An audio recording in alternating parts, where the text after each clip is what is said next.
Alors nous allons écouter, justement, vous avez évoqué le lien mère-enfant, qui est bien entendu l'une des questions essentielles, la question humaine fondamentale. Et bien le docteur Pierre Courbin va nous évoquer cette question. Le docteur Pierre Courbin est psychiatre et pédopsychiatre. Il a été vice-président de la Fondation Frédéric Bull. Il est consultant psychiatre pour la Croix-Rouge d'enfants et d'adolescents en graves difficultés affectives et sociales. Et puis, Pierre Courbin a été conseiller technique au cabinet du secrétaire d'État aux handicapés, expert près l'ONU pour l'informatique et le handicap, et auparavant membre du Conseil économique, social et environnemental. Je vous remercie de votre présence et de votre participation ce soir. C'est à vous. Merci. C'est toujours un plaisir de parler après un éminent juriste. Parce que moi, ce que j'ai à vous dire est particulièrement peut-être illogique, mais sûrement pas théorique. Je suis que un spécialiste des enfants, médecin certes, mais j'ai beaucoup de relations sans raisonnement dans beaucoup de cas. Donc c'est un peu l'inverse de ce qui va être fait, mais assez remarquable. Quand j'étais jeune interne, un de mes maîtres m'avait dit, à Courbin, vous verrez, la vie aura plus d'imagination que vous. Alors, il n'y a pas longtemps, je rentrais dans ma consultation, j'avais un monsieur qui m'avait dit, je suis papa de 2 enfants, il faut que je vous en parle, il y a quelques petits problèmes. Donc je rentre dans la salle de consultation, je vois bien 2 enfants, et une dame blonde avec des très gros seins, d'ailleurs, qui m'a surpris, et je cherche donc le papa. Et à ce moment-là, le papa se lève, puisque les enfants l'appelaient papa, sous les yeux un peu étonnés, des gens qui étaient dans la salle d'attente. Et là, je me suis souvenu de ce que m'avait dit mon patron. Donc j'ai donc eu un papa qui ressemblait à une dame, qui était en plus une dame, mais qui n'aimait que les femmes. Donc c'était assez compliqué, et il inquiétait beaucoup de ce qu'allaient devenir ces enfants, ce qui prouve que c'est pas parce qu'on a un comportement un peu étrange, surtout quand j'ai vu l'ancienne épouse, c'était assez rock'n'roll, et je me disais, que faire là-dedans? Alors, la vie a plus d'imagination que nous. Je ne pensais pas avoir des choses comme ça. J'avoue que j'ai eu la puce à l'oreille quand j'avais lu un livre, en tant que pédopsychiatre, qui m'avait un peu surpris, qui s'appelait L'amour en plus. À l'époque, j'avais le privilège de travailler avec le professeur Desbovici. On avait conceptualisé la notion de psychiatrie du nourrisson, et on s'était inquiété déjà dès l'époque de ces mamans un peu en grande souffrance souvent, qui n'arrivaient pas à avoir une relation convenable avec leurs enfants. Alors, les enfants étaient généralement apathiques, faisaient des choses terribles, d'où la notion de psychiatrie du nourrisson, c'est-à-dire la souffrance du nourrisson, et les mamans n'arrivaient vraiment pas à communiquer. Donc grâce à cet éminent psychanalyste, on a pu vérifier assez vite qu'en aidant la maman, très vite, la relation se restaurait, et donc c'était pas l'amour en plus, c'était l'amour tout court. Donc je me suis dit que c'est quand même étrange dans une société où on prend la chose rare pour les violences. Donc je pense aussi qu'on peut faire ça avec la morale. Actuellement, on peut s'en poser la question, mais il y aurait la morale en plus. On peut mettre la morale chez certaines gens, mais globalement, il n'y a pas de morale. Donc voilà ce qui m'inquiétait. Et 10 ans, 15 ans après, j'ai découvert la notion de GPA. J'avoue que j'étais surpris, parce que j'ai mis du temps à comprendre cette chose, et j'étais d'autant plus surpris que je pensais qu'il y aurait une levée de bouclier, parce que bon, je suis un vieux perdreau, et je n'avais jamais imaginé qu'on pouvait acheter un enfant. Ce qui m'a le plus surpris, c'est en effet que des gens très éminents, très sympathiques, ne voyaient là aucune difficulté. Comme je suis psychiatre, notre vieil ami Montaigne disait qu'il faut penser contre soi. La première chose à faire, c'est de se dire, mais pourquoi ils ne sont pas en colère? Moi, je suis resté en colère, et je continue à avoir des très bons copains qui ne voient pas pourquoi je me mets en colère contre une évidence. Et ça, c'est très intéressant. Et je me suis dit, voilà une métastase du livre L'amour en plus. Car ça n'existe pas, l'amour en plus. L'ocytocine, en biologie, on sait plein de choses. Si vous approchez d'une vache qui avait lait, je vous conseille de courir très vite, parce que le bébé de la vache est hyper protégé. J'ai eu une baignée avec des dauphins sauvages, qui sont des mammifères. J'ai jamais pu approcher un petit dauphin. Donc, naturellement, comme disait aussi un de mes maîtres, les intellectuels ont des idées, moins d'idées reçues que les autres, mais ils y tiennent plus. Alors voilà une idée qui prouve à l'évidence que ce qu'on croit savoir empêche d'apprendre. C'est quand même étonnant que des soi-disant philosophes ou sociologues apprennent à des psychiatres ou à des médecins ce qu'est la relation mère-enfant. Donc je peux vous dire que les arguments sociologiques ne tiennent pas, car on peut vérifier en effet que dans les sociétés dramatiquement pauvres, ou dans difficultés graves, en effet, on trouve des enfants qui seront un peu laissés à l'abandon. Si le niveau remonte et qu'on peut s'en occuper, naturellement, l'amour renaît. Donc il ne s'agit pas de la règle, pensant que l'amour n'existe pas, il est privilégié de temps en temps. Voilà mon premier point que je voulais développer, en disant que de toute façon, tout ce que je peux dire peut être contredit, parce que ce n'est qu'une perception, je n'ai aucune théorie sur tous ces sujets. Alors les gens qui ont un peu de sous, pas mal, ont même fait, il n'y a pas longtemps, ces relations précocissimes avec les ventres des mamans.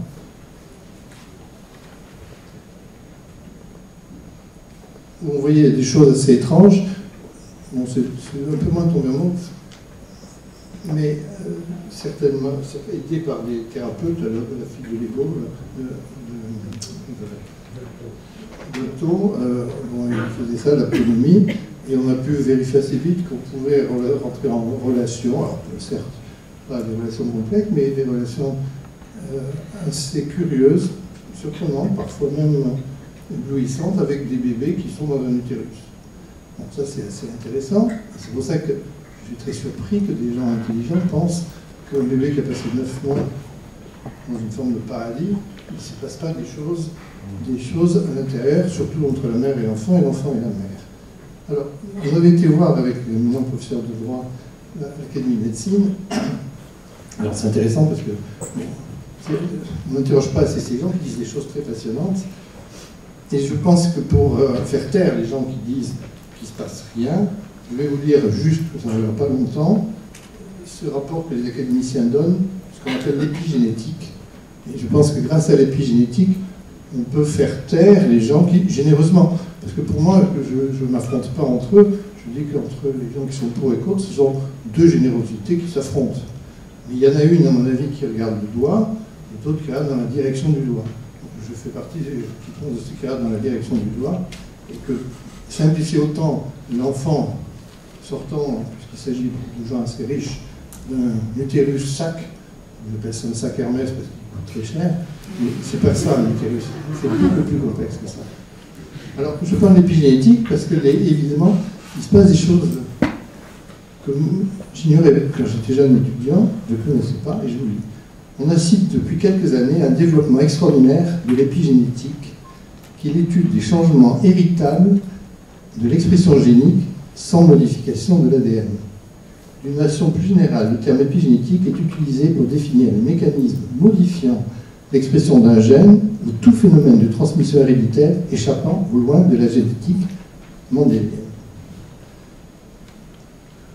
Je ne vois pas, mais ça fait un peu une bombe, cette chose-là, hein, parce que ça veut dire tout simplement que quand l'enfant est dans l'utérus de sa maman,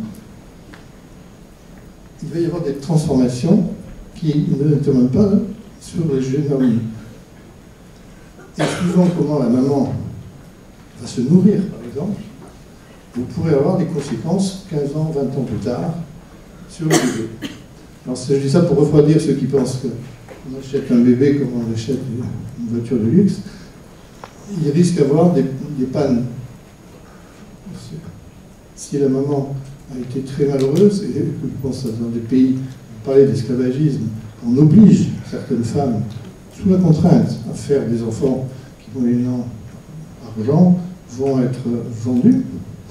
Ces mamans, on peut imaginer, ne sont pas toujours très bien traitées, et donc ces enfants, qui sortiront ressemblant à des enfants, mais auront probablement, statistiquement, des difficultés plus tard.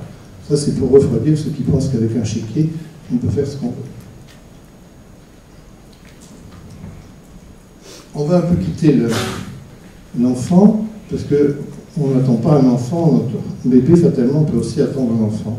Alors, je ne veux pas rester trop longtemps, mais un bébé, ça grandit. Ici, je pense qu'il y a des gens qui savent que petit enfant, petit problème, grand enfant, grand problème. Les enfants, ça pense. Évidemment, se pose des questions. Donc, on fait comme si les enfants, ils n'auront pas 12-13 ans. 12-13 ans, je me suis occupé pendant 30 ans d'enfants dits délinquants, carencés affectifs. je les ai toujours vus essayer de retrouver leurs origines. Une chose qui est toujours surprenante, qui reste encore vraie malgré tous les films porno, les enfants imaginent très mal la sexualité de leurs parents.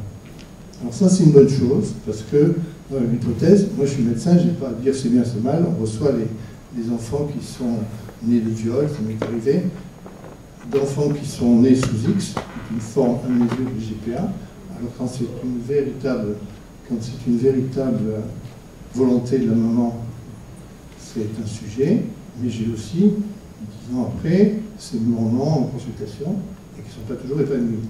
Si elles ont été manipulées pour éviter un avortement, ça pose encore plus de problèmes. Donc, nous, on ne juge pas, mais on voit bien ce qui se passe, et c'est quand même assez difficile quand un enfant essaie de comprendre ce qui lui est arrivé. La chose qu'on a découverte, parce qu'on ne connaît pas bien les GPA, mais on va les voir bientôt, en tant que pédopsychiatre, on pense toujours, mais c'est toujours révisable, hein, peut-être dans 5 ans on pensera différemment, mais on sait que les neurones repoussent, certains, ça il y a 10 ans on avait 0, ces enfants qui... comment dire, je ne sais même plus ce que je disais.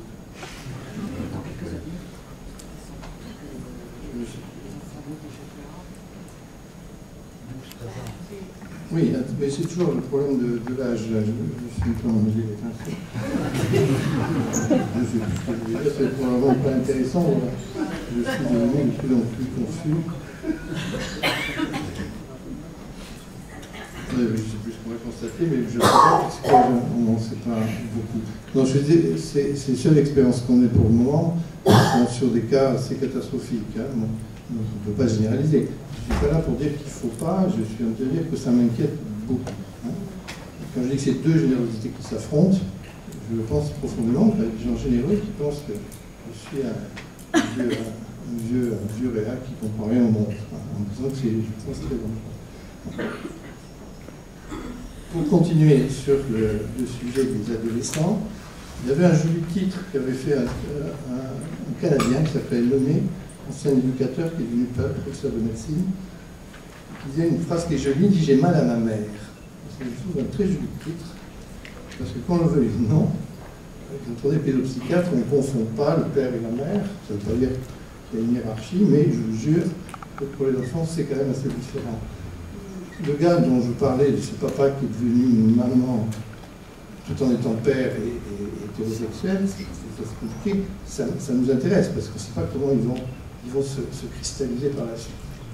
Alors, comme j'ai parlé d'épigénétique, je voulais parler aussi d'une autre chose qui peut peut-être intéresser certains de vous. Bon, l'inconscient, on en parle beaucoup, c'est Freud, etc., c'est beaucoup affectif. Actuellement, les travaux de neurobiologie, dans les neurosciences cognitives, on peut arriver maintenant à voir à peu près comment fonctionne la pensée dans notre cerveau, notamment comment apparaît la notion de conscience. Alors, pourquoi je dis ça? C'est parce que la notion de conscience est une notion extrêmement fragile, c'est quasiment une lamelle sur notre cerveau. Alors, je pense que c'est intéressant de travailler un type qui est merveilleux, qui s'appelle Dehaene, je vous conseille de lire chez Jacob ses livres sur la conscience, ça relativise encore plus nos certitudes. Et donc quand j'entendais dans des reportages américaines dire c'est un don merveilleux, on parle à ce moment de GPA éthique, je pensais que sa conscience à l'instant, il n'y avait pas de problème. Quid de cette conscience dans 10 ans? C'est ça qui m'inquiète. Donc on ne peut pas non plus fonder des théories sur des gens qui à l'instant T pensent. Je pense que beaucoup de gens se marient, ils ne pensent pas que 10 ans après, ils vont divorcer.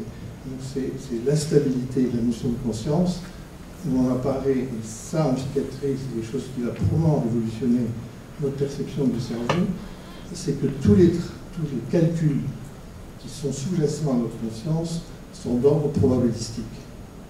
Alors, on ne va jamais être magistrat parce que le témoignage humain, quand on sait ça, ça devient encore plus inquiétant.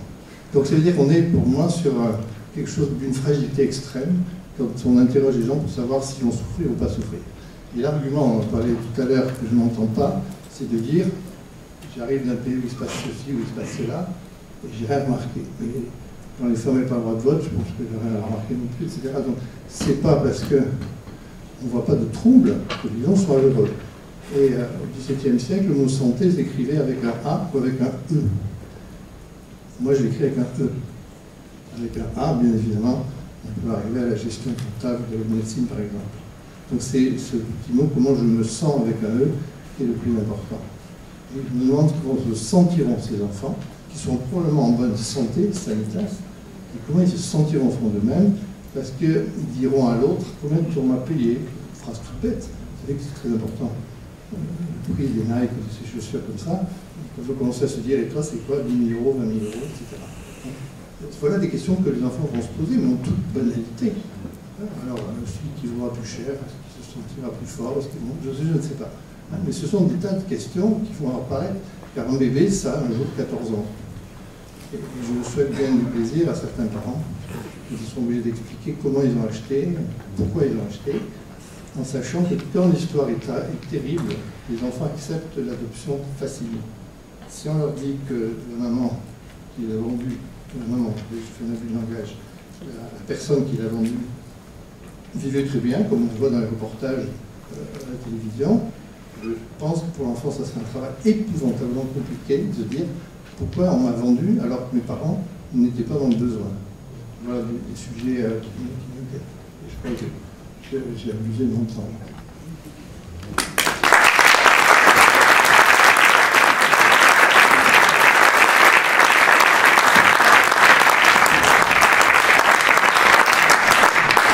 Merci beaucoup, docteur, d'avoir esquissé